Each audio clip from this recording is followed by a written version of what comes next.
बिहार को लेकर के कुछ बात हुई क्या? बिल्कुल, बिहार को लेकर ही बातचीत हुई, जहां एक तरफ लोक जनशक्ति पार्टी रामविलास के द्वारा मां महिम का प्रदेश में गवर्नर के तौर पर कार्यभार उन्होंने संभाला है। उसके लिए हम लोगों ने अपनी पार्टी के तमाम नेताओं की तरफ से मां महिम का स्वागत किया, उनका अभिनंदन किया और साथ ही में बिहार की वास्तु स्थिति से उनको अवगत कराने का हम लोगों ने प्रयास किया। मां महिम के संज्ञान में स्वयं कई ऐसे विषय हैं, पर जिस तरीके से बिहार में अपराध बढ़ता जा रहा है, इस बात को लेकर मां महिम ने स्वयं चिंता उन्होंने जताई। हम लोगों ने भी बढ़ते अपराध को लेकर, गिरती शिक्षा व्यवस्था को लेकर, बिहार की यूनिवर्सिटीज़ में 3-3 साल का कोर्स 5-5, 6-6 साल तक चलता है, इन तमाम परिस्थितियों से यहाँ पर शिक्षकों की, अभ्यर्थियों के जो हालात हैं, युवाओं के जो हालात हैं, इन तमाम परिस्थिति से मां महिम को हम लोगों ने अवगत कराने का हम लोगों ने काम किया। उम्मीद करते हैं, क्योंकि बिहार की जनता मुख्यमंत्री से पूरी तरीके से निराश हो चुकी है, इस सरकार से पूरी तरीके से निराश हो चुकी है, क्योंकि 32 साल से यही घटक दल हैं सरकार में जो आज की तारीख में सरकार का हिस्सा है। इसी घटक दल ने पिछले 32 साल में बिहार में शासन करने का काम किया। 32 साल में अगर बिहार का विकास नहीं हो पाया तो आज की तारीख में बिहार की जनता पूरी तरीके से निराश इस महागठबंधन की सरकार से है। इसीलिए उम्मीदें अब मां महिम राज्यपाल जी से हैं और इसीलिए उनको इन तमाम जानकारी से अवगत कराने का हम लोगों ने प्रयास किया। बिहार सरकार के मंत्री ने एक बयान दे दिया है मुसलमानों को लेकर के, 95% मुस्लिम कन्वर्टेड हैं। ये क्या आखिर इस तरह से कहना क्या चाहते हैं वो, इस बात को सामने रखकर क्यों लोगों की भावनाओं को बार बार ठेस पहुंचाने का काम करते हैं? कोई भी जाति हो, कोई भी धर्म हो, कोई भी समुदाय हो, उसको लेकर इस तरीके की बयानबाजी कहाँ से उचित है भाई?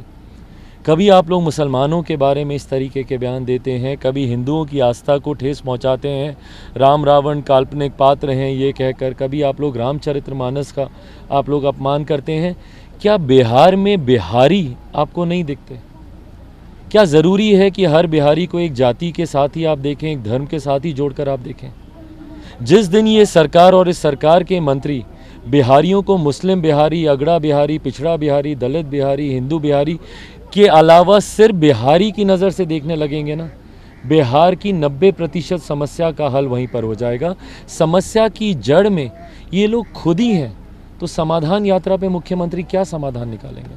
संसद सत्र चल रहा है, नहीं चल पा रहा है, विपक्ष अपने एजेंडे पर है कि अडानी को लेकर चर्चा हो, सत्ता पक्ष कर रही है कि राहुल गांधी। देखिए, सदन चलना चाहिए, उसका मैं पक्षधर ज़रूर रहा हूँ, पर हाँ, जिस विषय को लेकर गतिरोध है वो भी एक बड़ा विषय है।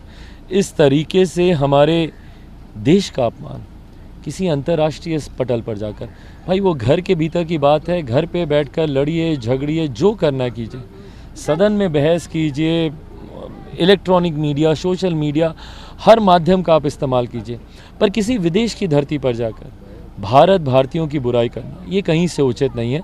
इस बात का से भी मुझे एतराज़ है, पर हाँ, मैं उम्मीद करता हूँ कि जो बचे हुए दिन हैं संसद के, कम से कम वो सुचारू रूप से चलें और जितने भी विषय हैं, भले वो विपक्ष के हों या सत्ता पक्ष के हों, बहस चर्चा हर विषय पर होनी चाहिए। ममता बनर्जी कह रही हैं कि कांग्रेस विपक्ष का नेतृत्व करने की ना सोचे, वो अपने एजेंडे पर चले। तो अब बताइए, जब ये लोग विपक्षी एकता की बात करते हैं, भ्रम मात्र बन के रह गई है विपक्षी एकता। हर क्षेत्रीय दल की अपनी महत्वाकांक्षाएं इतनी ज़्यादा हैं, तभी जब ये लोग विपक्षी एकता की बात करते हुए अलग अलग मंचों पर जाकर एक दूसरे का हाथ पकड़कर तस्वीरें खिंचाते हैं, तो एक मंच पर एक साथ आपको 1 दर्जन से ज़्यादा प्रधानमंत्री पद के दावेदार दिखते हैं। तो ऐसे में व्यक्तिगत महत्वाकांक्षाएं हर राजनीतिक दल की इतनी ज़्यादा हावी होती हैं कि विपक्ष कभी एकजुट हो ही नहीं सकता है। और जब विपक्ष एकजुट होगा ही नहीं, तो जो इन लोगों का लक्ष्य है, भाजपा, एनडीए, प्रधानमंत्री नरेंद्र मोदी, उस लक्ष्य की प्राप्ति ये लोग कैसे कर पाएंगे? ललन सिंह कह रहे हैं कि 3 ठग हैं, 3 ठग को भाजपा प्रोटेक्शन दे रही है, जेड प्लस सुरक्षा दे रही है, एक आप हैं, एक मुकेश सहनी है। ये 3 नंबर आदरणीय ललन जी को बहुत परेशान करता है, क्योंकि खुद तीसरे नंबर की पार्टी बन गए। जब से तीसरे नंबर की पार्टी बने हैं, ये 3 नंबर इनको परेशान कर रहा है। मैं इनकी परेशानी को समझ सकता हूँ, मैं इनके दर्द को भी समझता हूँ। जितनी बार ये चिराग मॉडल का जिक्र करते हैं, उतनी बार ये मुझे मेरी उस ताकत का एहसास दिलाते हैं जिसकी वजह से ये तीसरे नंबर की पार्टी बने। बट बहरहाल वो दिन भी दूर नहीं जब ये 3 का आंकड़ा भी समाप्त होगा और 0 पर जनता दल यूनाइटेड आएगी। जनता दल यूनाइटेड का नामो निशान तक लेने वाला कोई नहीं बचेगा।